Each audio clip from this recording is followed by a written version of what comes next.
باللہ من الشیطان الرجیم بسم اللہ الرحمن الرحیم وَأُدْخِلَ الَّذِينَ آمَنُوا وَعَمِلُوا الصَّالِحَاتِ جَنَّاتٍ تَجْرِي مِن تَحْتِهَا الْأَنْهَارُ خَالِدِينَ فِيهَا بِإِذْنِ رَبِّهِمْ تَحِيَّتُهُمْ فِيهَا سَلَامٌ۔ صدق اللہ العظیم۔ اللہم صلی علی سیدنا و مولانا محمد وبارک وسلم وصلوا علیہ۔ دوستان ذی وقار، پچھلے درس میں اور پچھلی آیات مبارکہ میں، پچھلے 2-3 آیات میں اللہ رب العالمین نے کافروں کی سرزنش کی، کافروں کی بے بسی اللہ نے بیان فرمائی۔ جو ہی قرآن کا پورے قرآن کا اسلوب، طریقہ اور سلیقہ ہے کہ جب بھی قرآن کافروں کا ذکر کرتا ہے، کافروں کے عذاب اور سزا کی ذکر کرتا ہے، تو وہیں رب ذوالجلال مسلمانوں کی دل جوئی کے لیے، مسلمانوں کے دل جمی کے لیے، مسلمانوں کے اطمینان قلبی کے لیے رب پھر جنت کا تذکرہ فرماتا ہے، مومن مسلمانوں کے انعامات کا تذکرہ فرماتا ہے کہ کہیں مسلمان دل شکستہ دل نہ ہو جائیں، کہیں مسلمان ہارٹ محسوس نہ کر جائیں، یعنی مسلمان پریشان نہ ہوں۔ تسلی کے لیے، مسلمانوں کی تسلی تشفی کے لیے رب ذوالجلال پھر کیسا کریم رب ہے، اتنی مہربانیاں، اتنی کرم نوازیاں، خدا کی قسم یہ رب ذوالجلال کی بیش بہا مہربانی ہے، بڑی کرم نوازی ہے رب ذوالجلال کی کہ رب ذوالجلال جب بھی عذاب کا ذکر کرتا ہے ساتھ ہی اپنے انعامات کا ذکر فرماتا ہے، تاکہ مسلمانوں کو دل لگے، مسلمانوں کو اطمینان قلبی نصیب ہو۔ سبحان اللہ، کتنا کریم رب ہے، کتنا مہربان رب ہے، اللہ اکبر۔ اس لیے رب ذوالجلال فرماتا ہے افلا یتدبرون القرآن، مومنو قرآن میں کیوں نہیں غور کرتے کہ میں کتنے میٹھے انداز سے، کتنے حسین انداز سے، کتنے پیار سے، کتنے لطف سے تم سے بات کرتا ہوں، تم سے خطاب کرتا ہوں، کتنے تم سے پیار کرتا ہوں، محبت کا اظہار کرتا ہوں۔ یہ تم قرآن میں کیوں نہیں غور کرتے؟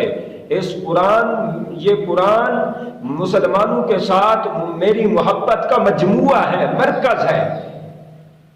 تو پتہ چلا جہاں بھی آپ غور کریں، آپ اس دنیا میں غور کریں کیسی رب کی کرم نوازیاں ہیں۔ ہر صبح ہمیں تازہ دودھ فراہم فرماتا ہے وہ رب، کیسے کیسے فروٹ، پھل اور خوراک رب کریم عنایت فرماتا ہے، گرم پانی زمین سے عنایت فرماتا ہے، کیسی کیسی اس کی لطیف مہربانیاں ہیں، کرم نوازیاں ہیں۔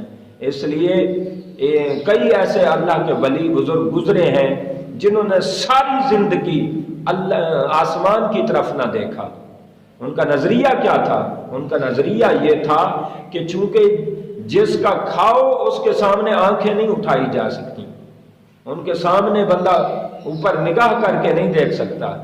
تو پتہ چلا اللہ کے ولی ایسے بھی گزرے جنہوں نے مالک کا کھایا اور اس کی طرف کبھی آنکھ بھی نہ کر سکے، ہمیشہ نیچے نگاہیں رکھی۔ اور دوسرا اس میں فائدہ یہ ہے کہ ہمیشہ وہ زمین پر دیکھتے اور زمین کی نعمتوں کی طرف دیکھتے۔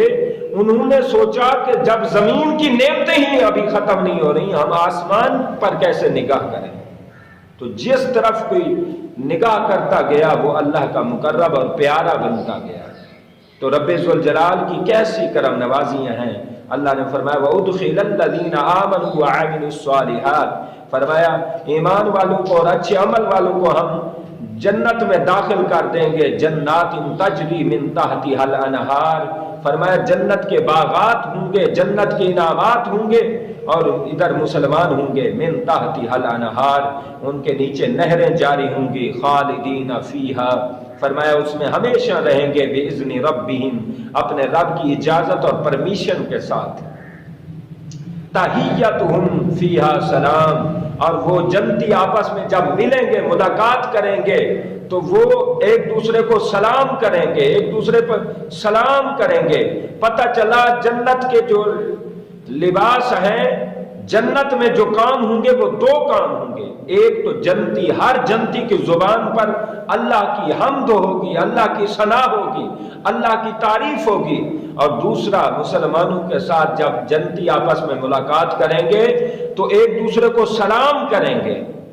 پتہ چلا یہ سلام السلام علیکم ورحمۃ اللہ وبرکاتہ یہ ایسا پیارا وظیفہ ہے، یہ جنتی وظیفہ ہے۔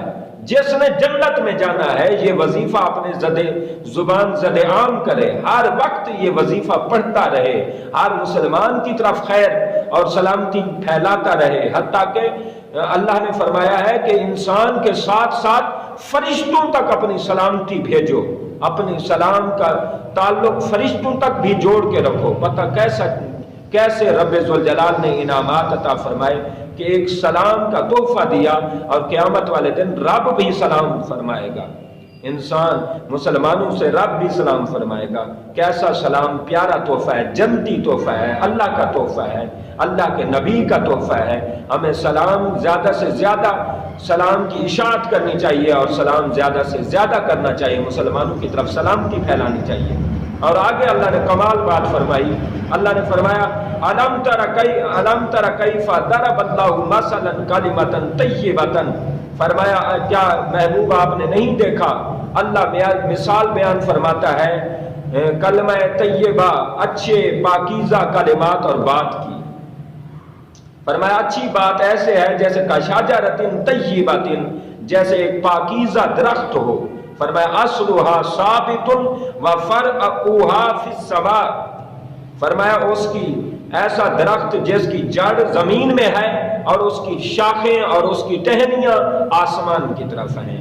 پتہ چلا جو سچی بات ہے، اچھی بات ہے، پاکیزہ بات ہے، اصلاحی بات ہے، اس کی خوشبو زمین میں بھی پھیلتی رہتی ہے، اور اس کا اجر آسمان پر بھی ملے گا، اور اس کا تعلق آسمان پر بھی ہوتا ہے۔ اور فرمایا توتی اکلہا کل حین باذن ربہا، اپنے رب کے حکم سے اللہ لوگوں کی مثالیں بیان فرماتا ہے کہ کہیں وہ سمجھیں۔ اور فرمایا مثل کلمۃ خبیثۃ، یہ گندی بات، گالم گلوچ اور ایک دوسرے سے نفرت انگیز خطاب اور نفرت انگیز باتیں، فرمایا ایسے ہیں کشجرۃ خبیثۃ، جیسے ایک گندا خبیث درخت ہوتا ہے۔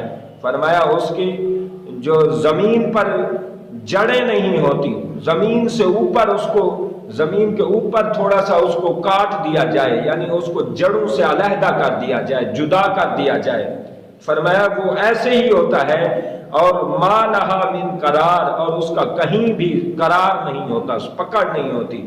پتہ چلتا ہے اچھی بات کی، آپ بھی کہتے رہتے ہیں اچھی بات کی بنیادیں ہوتی ہیں، خوشبوئیں ہوتی ہیں، اچھی بات کی تعریف ہوتی ہے، لیکن بری بات کے پاؤں نہیں ہوتے، جھوٹ کے پاؤں نہیں ہوتے، گالم گلوچ کے پاؤں نہیں ہوتے۔ اللہ نے کیسی پیاری مثال دے کر ارشاد فرمایا کہ اچھی بات اللہ کی بارگاہ میں بھی مقبول ہوتی ہے، دنیا میں بھی مقبولیت حاصل کر لیتی ہے، لیکن بری بات فرمایا ایسے ہے جیسے بے دست و پا ہو۔ اللہ کریم ہمیں اچھی بات کی اشاعت کرنے کی، پھیلانے کی توفیق عطا فرمائے۔